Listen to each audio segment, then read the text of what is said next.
The night I finally understood what I'd become, I was standing in our kitchen watching my husband pack his bags while our daughter slept upstairs. And the worst part wasn't that I'd destroyed everything we built. It was that I'd do it all again. My name is Anna, and this is the confession I should have made 6 months ago. Before the lies became so tangled, I couldn't tell where the truth ended and my justification began. 3 years ago, I thought I had everything figured out. Marcus and I had been married for 9 years, living in a comfortable subdivision in Charlotte, North Carolina. He worked in finance, I taught 4th grade at the local elementary school, and our daughter Emma had just turned 7. We weren't passionate anymore, but we were stable, and I'd convinced myself that stability was enough. I'd watch other couples at neighborhood barbecues, the way they'd touch each other's backs when they talked, how their eyes would meet across a crowded room, and I'd feel this hollow ache in my chest that I'd learned to ignore. Marcus and I were roommates who shared a bed, co-parents who'd forgotten we were supposed to be lovers first. The conversation that changed everything happened on a Tuesday night in March. We'd just put Emma to bed, and Marcus poured himself a scotch, which he only did when he wanted to talk about something serious. I remember my stomach tightening, thinking he wanted a divorce, thinking I should have seen it coming. But what he said was so much stranger than that. "I've been thinking about us," he started, not meeting my eyes. "About why we feel so disconnected." I waited, my heart pounding, while he struggled with whatever he was trying to say. "I read this article about couples who'd been together a long time, about how sometimes they need something to wake them up again." He looked at me then, and there was something desperate in his expression that I hadn't seen in years. "What if we tried opening things up? Not forever, just an experiment, to remind us what desire feels like." The words hung in the air between us like smoke. Part of me wanted to laugh, to ask if he was serious, but the look on his face stopped me. He was completely serious. And God help me. Somewhere deep inside, something stirred that had been dormant for so long I'd forgotten it existed. I should have said no right then. I should have suggested counseling, a vacation, anything but what he was proposing. But instead, I heard myself say, "Tell me more." Over the next 2 weeks, we talked about it constantly. Marcus laid out rules, boundaries, things that would keep us safe. Nothing emotional, only physical. Complete honesty about everything. Either of us could stop it at any time. We'd check in with each other constantly. He made it sound so logical, so controlled, like we were planning a business merger instead of potentially destroying our marriage. And I let myself believe it could work because I wanted to believe it. I wanted to feel wanted again. I wanted to remember what it was like to have someone look at me like I was the only woman in the world. The first time I met David was at a teacher training conference in Raleigh. He taught high school English in the next county over, had dark eyes that actually focused when you talked, and laughed at my jokes like they were genuinely funny instead of just politely smiling. We ended up having coffee after one of the sessions, and when he asked for my number, I gave it to him. I told Marcus that night, following our rules, being honest like we'd agreed. He asked questions. What did David look like? What did we talk about? Did I feel attracted to him? I answered everything, watching Marcus's face carefully, looking for signs of jealousy or regret. Instead, I saw something that confused me, excitement. "This is good," Marcus said, pulling me close. "This is what we need." That night, he touched me with more passion than he had in months, and I told myself everything was going to be okay. David and I texted for a few days before we met for dinner. He was recently divorced, lonely in that raw way that makes someone dangerous if you're not careful. Over pasta and wine, he told me about his ex-wife, about coming home to an empty house every night, about forgetting what it felt like to matter to someone. I told him I was married, but that things were complicated, using the vague language people use when they're about to do something they know is wrong, but haven't admitted it yet. When he walked me to my car, he kissed me, and I let him. And for the first time in years, I felt like I was drowning in the best possible way. I told Marcus everything when I got home. He was waiting up, and I could see the tension in his shoulders as I described the kiss, the way David's hands had tangled in my hair, how it felt both terrifying and intoxicating. Marcus asked more questions, detailed ones, and I answered them all because that was our deal. Complete honesty. What I didn't expect was how turned on Marcus seemed by hearing about it. That night, our intimacy was intense in a way it hadn't been since we first got together, And I remember thinking maybe this crazy idea was actually going to work. Maybe we'd found the solution to our dying marriage. But here's what they don't tell you about opening your marriage. Once you cross that first line, every line after it becomes easier to cross. David and I started meeting regularly, and each time we went a little further. Marcus kept asking questions, kept wanting details, and I kept giving them to him because I thought that's what we'd agreed to. But something was shifting in me that I didn't recognize. With David, I felt alive in a way I couldn't access anymore with Marcus. David looked at me like I was precious. He listened when I talked about my day, remembered small details, sent me texts just to say he was thinking about me. Marcus was my husband, my co-parent, my friend, but David was making me feel like a woman again, and I was addicted to that feeling. If you're watching this thinking I'm a terrible person, you're probably right. But stay with me because it gets so much worse, and you need to hear what happened when reality finally caught up with fantasy. 2 months in, things between Marcus and me were better than they'd been in years. We were intimate more often. We talked more. We even laughed together again. I thought we'd cracked the code, found the secret that would save us. David was my escape, but Marcus was my home, and I truly believed I could balance both. I was so stupidly confident that I had everything under control. Then one Saturday afternoon, Marcus said he wanted to meet David. Not in a confrontational way. He actually wanted to have a drink with him, to see the man who was sleeping with his wife. The suggestion made my stomach drop, but Marcus insisted. "We're all adults," he said. "We're all on the same page. Why should it be weird?" I couldn't think of a reason that didn't sound paranoid, so I agreed. The three of us met at a bar in Durham, neutral territory. I sat between them, my heart racing, trying to read every micro-expression on Marcus's face. David was nervous, making too many jokes, drinking his beer too fast. Marcus was eerily calm, asking David questions about his teaching, his hobbies, his divorce. They talked about sports, about music, like this was the most normal thing in the world. And maybe that's what scared me most, how normal Marcus was making it seem. Halfway through the second round, Marcus excused himself to the bathroom. David turned to me immediately, his hand finding mine under the table. "Your husband is either the coolest guy I've ever met, or he's completely insane," he whispered. "I can't figure out which." I didn't know how to answer because I was wondering the same thing. When Marcus came back, he suggested we all go back to his and my house. "Emma's at my sister's for the night," he said, looking directly at me. "We have the place to ourselves." The drive home is a blur in my memory. I knew something had shifted, that we were entering new territory without a map, but I couldn't articulate what exactly I was afraid of. Marcus kept glancing at me in the rearview mirror. David had followed in his own car, and there was something in his expression I couldn't read. When we got to the house, Marcus poured us all drinks, put on music, and we sat in the living room making increasingly awkward small talk. Then Marcus said the words that still echo in my head every single day. "Anna, why don't you show David the bedroom?" The air in the room changed instantly. David looked at me, then at Marcus, confused.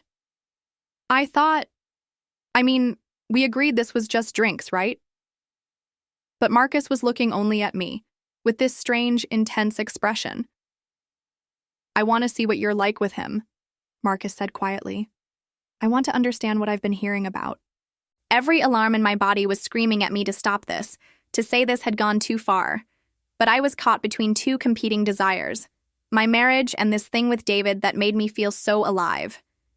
And underneath everything was this twisted logic that if I said no now, I'd be breaking the rules we'd established, the honesty and openness we'd promised each other. So I stood up, and I took David's hand, and I led him down the hallway to the bedroom I shared with my husband, and Marcus followed us. What happened in that room, I can't describe in detail here, but it wasn't what any of us thought it would be. David was uncomfortable, kept looking at the door like he wanted to escape. I was performing, trying to be what I thought both of them wanted, split between two realities. And Marcus. Marcus sat in the chair by the window and watched with this expression that started as excitement, but slowly crumbled into something else entirely. 20 minutes in, Marcus stood up abruptly and left the room. Just walked out without saying a word. David and I froze, and in that moment of silence, I heard it. Marcus in the bathroom down the hall, being sick. David pulled away from me immediately, started getting dressed. "This is fucked up, Anna," he said, his hands shaking as he buttoned his shirt. "This is really fucked up. Your husband just watched us and then, God, what are we doing?" I couldn't answer him because I didn't know. I threw on clothes and ran to the bathroom where Marcus was on the floor, his back against the wall, tears streaming down his face. "I thought I could do this," he choked out. "I thought if I could see it, if I could understand it, I wouldn't feel so replaced. But you looked at him the way you used to look at me, and I realized you're gone. You've been gone for months, and I just handed you away." David left without saying goodbye. I heard the front door close, his car start, the sound of gravel as he drove away too fast. And I sat on the bathroom floor with my husband while he cried, and I cried, and neither of us knew how to fix what we'd broken. If you think that's where the story ends, you haven't been paying attention. That should have been rock bottom. That should have been the moment we both woke up and realized what we'd done. But the thing about falling is that sometimes you can't stop yourself even when you see the ground rushing up to meet you. The next morning, Marcus said we needed to end things with David, that the experiment was over, that we needed to focus on our marriage. I agreed out loud, but something in me had shifted. For the first time in 9 years, I'd felt passionate about something, and going back to our boring, predictable life felt like dying. I told Marcus I'd cut things off with David, but instead I texted him that we needed to talk. We met for coffee 2 days later, and instead of ending things, I told him I was sorry about what happened, that it would never happen again, that I wanted to keep seeing him but on our terms without Marcus involved. David should have said no. Any sane person would have said no. But he was lonely, and I was offering him something he wanted, so he agreed. And just like that, I became someone who lied to her husband. Not about big things at first. I'd say I was going to a colleague's house for dinner, or staying late for parent-teacher conferences, or going to the gym. Small lies that I could rationalize. That didn't feel like real betrayal because, after all, Marcus had been the one to suggest opening our marriage in the first place. In my twisted logic, I was just continuing what we'd started, only without the parts that had hurt him. For 3 months, I lived this double life. With Marcus, I played the role of wife rebuilding her marriage. We went to couples counseling, we had date nights. We made love with the lights off like we always had. With David, I was this other version of myself, someone passionate and desired and fully alive. I kept the two worlds completely separate, and I was so careful, so meticulous about covering my tracks, that I actually believed I could maintain it indefinitely. Emma started having nightmares around this time. She'd wake up crying, saying she dreamed that her family was breaking apart, that we were all floating away from each other into dark water. I'd hold her and promise that everything was fine, that Mommy and Daddy loved her and loved each other, and the lies tasted like ash in my mouth, but I kept saying them because the alternative was admitting what I was doing. Marcus started drinking more, staying late at work, being distant in a way that was different from our previous disconnection.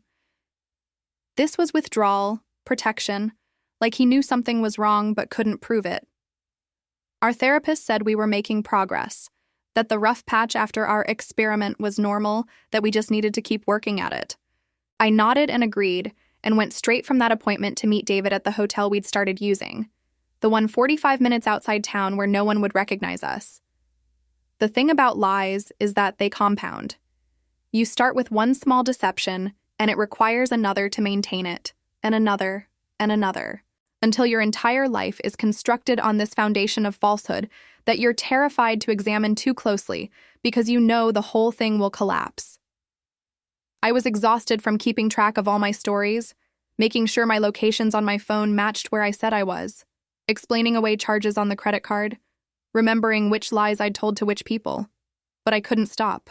The person I was with David felt more real than the person I was with Marcus. And I couldn't go back to just being the wife who taught 4th grade and made dinner and folded laundry and slowly suffocated in suburban predictability. Then one afternoon in November, my sister-in-law called me. Marcus's sister, Jessica, who I'd always gotten along with, who watched Emma sometimes when we needed a babysitter. Her voice was tight when she asked if we could meet for coffee, and something in her tone made my blood run cold. We met at a Starbucks near her house, and she slid her phone across the table to me without any preamble. On the screen was a photo of me and David taken through the window of the hotel restaurant, his hand covering mine on the table, both of us smiling in a way that left no doubt about the nature of our relationship. "I was there for my friend's birthday brunch," Jessica said, her voice flat. "I saw you through the window before I came in, and I thought maybe I was wrong. Maybe it was someone who just looked like you. So I took a picture to be sure." She pulled the phone back, held it like evidence. "I haven't shown Marcus yet. I wanted to talk to you first, to understand what the hell you're doing to my brother." I couldn't form words. Every excuse I'd prepared, every justification I'd crafted over the past 3 months, evaporated in the face of that photograph. Jessica leaned forward, and I could see she was crying. "Marcus told me about your arrangement, about how he thought it would help your marriage. I thought it was stupid then, and I think it's even stupider now because look at where it led. He said you stopped Anna. He said you both realized it was a mistake, and you were working on things. But clearly, you didn't stop, did you?" I shook my head, unable to meet her eyes. Jessica was silent for a long moment, and then she said something that made my heart stop. "Emma knows something is wrong. She asked me last week if you and Marcus were getting divorced. She said you smile at your phone all the time now, but you never smile like that at Daddy anymore. She's 7 years old, Anna, and she can see what you're doing to her family even if Marcus can't." That night, I broke things off with David for real. I drove to his apartment and told him we couldn't see each other anymore, that it was destroying my family, that I'd been selfish and stupid, and I needed to stop before I lost everything. David didn't argue. He just looked sad and said he'd known from the beginning it would end this way, that married women always go back to their husbands eventually, that he'd been a fool to think I was different. I cried the whole drive home, but they weren't tears of sadness. They were tears of someone who'd been holding up a mask for so long that her face had forgotten its natural expression. I didn't tell Marcus about Jessica seeing me. I convinced myself I didn't need to, that I was ending things with David, and that was enough, that the past could stay buried. I threw myself into being the perfect wife, the perfect mother. I was attentive and present and affectionate in a way I hadn't been in months. Marcus noticed, and he started to soften, started to open up again, started to trust me again. We made plans for Christmas, talked about taking Emma to Disney World in the spring, discussed maybe trying for another baby. And every single moment, I was living this renewed version of our marriage. I was carrying the weight of my lies like stones in my pockets, slowly sinking. Stay with me, because this is where everything finally falls apart. And you need to understand how quickly your entire life can disintegrate when the truth comes out. Jessica gave me 2 weeks. That's what she told me when she called. 2 weeks to tell Marcus myself before she told him for me. "He deserves to hear it from you," she said. "He deserves to know who he's really married to." I begged her for more time, but she was done. 2 weeks, Anna. After that, I'm done protecting you." I tried to find the right moment. I really did. I'd start to say something, and then Emma would walk in, or Marcus's phone would ring. Or I'd look at his face and see how happy he was, and I couldn't bear to destroy that. Days passed, and I was paralyzed with fear and guilt, and this desperate hope that maybe Jessica would change her mind. Maybe I could somehow fix this without the truth coming out. But that's not how life works. The truth has a way of emerging whether you're ready for it or not. Marcus found out on a Saturday. Jessica called him while Emma and I were at the grocery store, and she told him everything. By the time we got home, he'd packed a bag and was sitting in the living room with his phone in his hands, staring at the photo Jessica had sent him. Emma ran upstairs to her room, and I stood in the doorway holding bags of groceries that suddenly weighed 1,000 pounds. "Is it true?" he asked, his voice eerily calm. I wanted to lie, wanted to explain, wanted to somehow make it not as bad as it looked. But I was so tired of lying. So I just said yes. Marcus nodded, like he'd expected the answer, and stood up. "I trusted you. After everything, after I literally handed you permission to be with someone else and then asked you to stop, I trusted you when you said you had. And you looked me in the eye every single day for 3 months and lied." I tried to explain, tried to tell him about the double life, about how I'd felt, about how sorry I was. But he held up his hand and I stopped talking. "I need you to understand something," he said, and his voice was shaking now. "I can forgive a lot. I can forgive the initial affair. I practically gave you permission for that. I can even understand continuing to see him after that night, even though it destroyed me.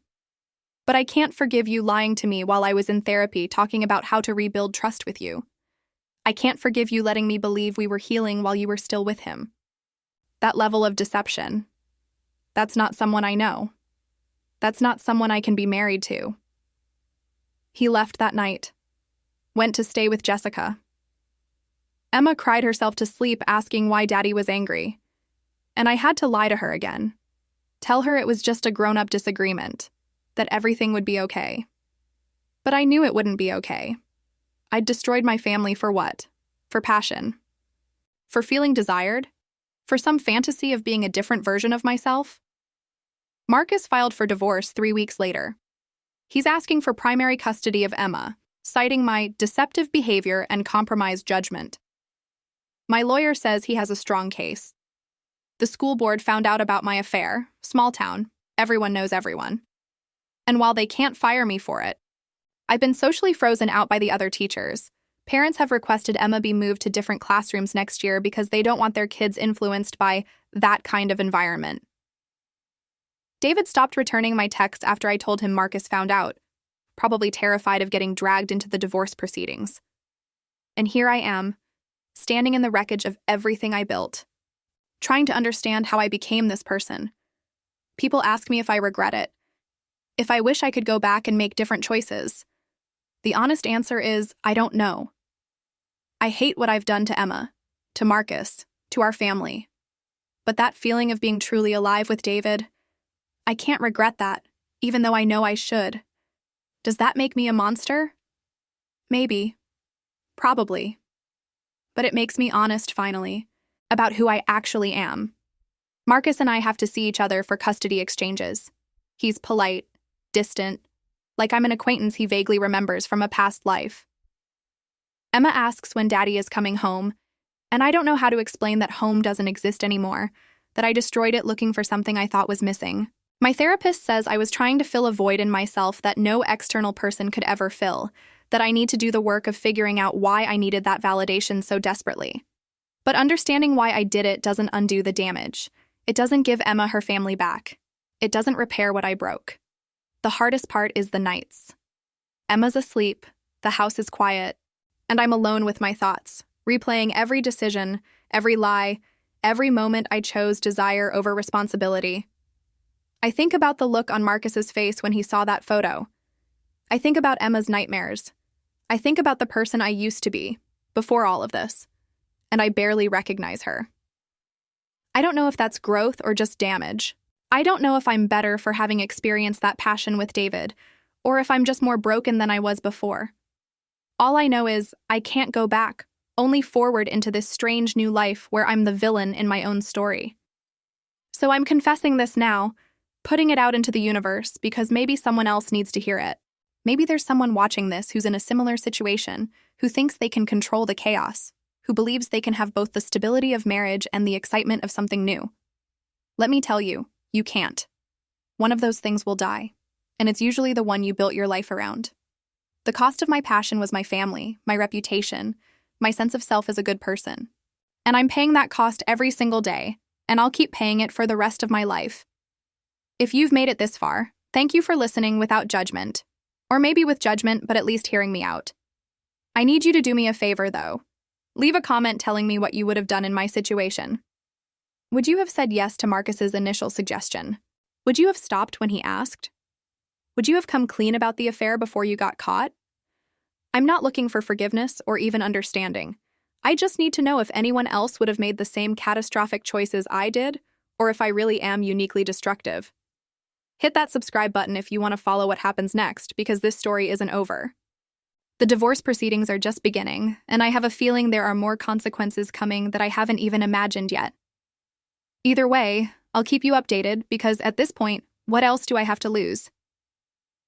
The last thing Marcus said to me before he moved his stuff out was, "I loved you enough to risk our marriage trying to make you happy. But you didn't love me enough to stop when you saw it was destroying me." I haven't been able to stop thinking about that. About how sometimes love means knowing when to say no, when to protect what you have instead of reaching for what you want. I learned that lesson too late, but maybe you won't. Maybe my disaster can be your cautionary tale. Or maybe you'll watch this and think I was brave for chasing what I wanted, consequences be damned. I honestly don't know which interpretation is true anymore. I just know I'm living with the aftermath, and it's harder than I ever imagined it could be.